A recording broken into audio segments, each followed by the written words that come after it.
उत्तर भारत में गर्मी का कहर जारी है और अगले कुछ दिनों तक गर्मी से राहत मिलने की उम्मीद कम है। दिल्ली में लगातार गर्मी का प्रकोप देखने को मिला।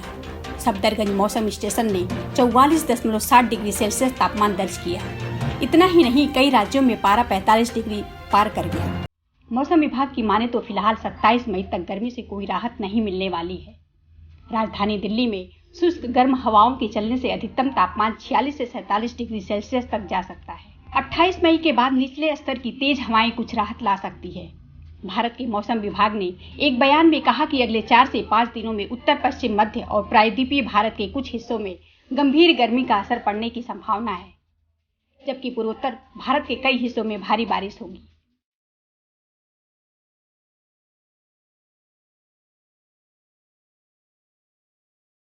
महाराष्ट्र के पालघर में साधुओं की माओ लिंचिंग के बाद अब नांदेड़ में लियाकत समुदाय के साधु की हत्या का सनसनीखेज मामला सामने आया है।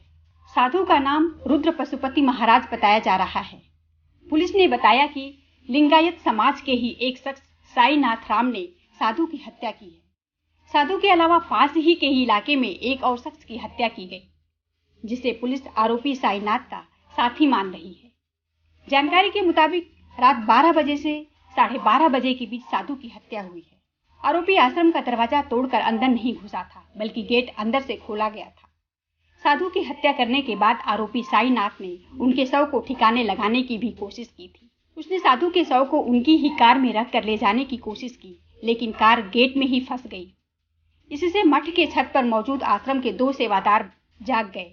उन्होंने भागकर आरोपी को पकड़ने की कोशिश की, लेकिन वह भागने में कामयाब रहा।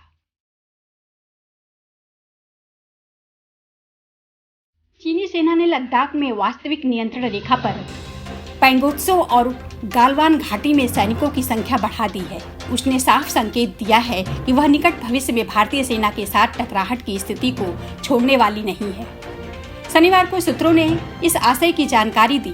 सूत्रों के मुताबिक भारतीय सेना के साथ इस क्षेत्र में जारी तनातनी के बीच चीनी सेना ने गैलवान घाटी में अपनी उपस्थिति में उल्लेखनीय बढ़ोतरी की है। पिछले 2 हफ्ते में 100 नए टेंट खड़े किए हैं और बंकरों के निर्माण में भारी उपकरण भेजे हैं।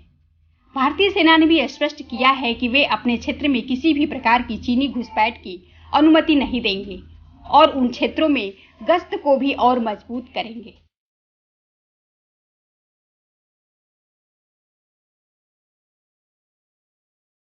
अमेरिका के प्रमुख अखबारों में से एक न्यूयॉर्क टाइम्स ने देश में कोरोना वायरस की गंभीरता को आज अनोखे तरीके से पेश किया। आज इसने अपने फ्रंट पेज पर न तो कोई खबर, न ग्राफिक्स और न ही विज्ञापन प्रकाशित किया गया, बल्कि उसने अपने देश में कोरोना वायरस से मारे गए लोगों के नाम प्रकाशित किए हैं, जिनकी संख्या 1 लाख के करीब पहुंच गई है। अखबार ने फ्रंट पेज पर मृतकों के नाम क्यों प्रकाशित किए, इस पर उसने टाइम्स इनसाइडर में एक लेख भी प्रकाशित किया है।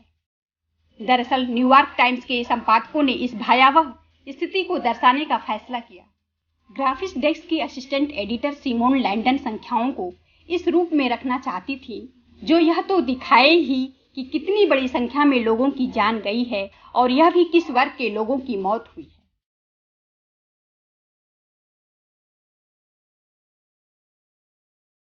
बॉलीवुड अभिनेता शाहरुख खान की कंपनी रेड चिलीज के बैनर तले बनी वेब सीरीज बेताल आज यानी 24 मई 2020 से नेटफ्लिक्स पर स्ट्रीम की जाएगी। इस सीरीज में Mukkabaaz fame actor Vineet Kumar Singh lead role में हैं।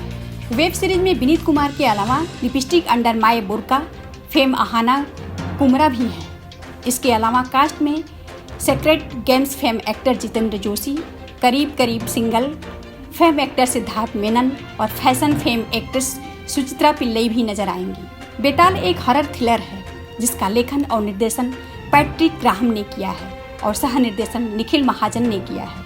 एक सूत्र ने कहा कि सीरीज को बड़े पैमाने पर भारत में फिल्माया गया है, खासकर मुंबई, लोनावाला और खंडाला में, क्योंकि इसकी कहानी एक काल्पनिक लोक कथा के इर्द गिर्द घूमती है। और अगर आपको ये वीडियो पसंद आया हो तो लाइक, सब्सक्राइब और शेयर जरूर करें।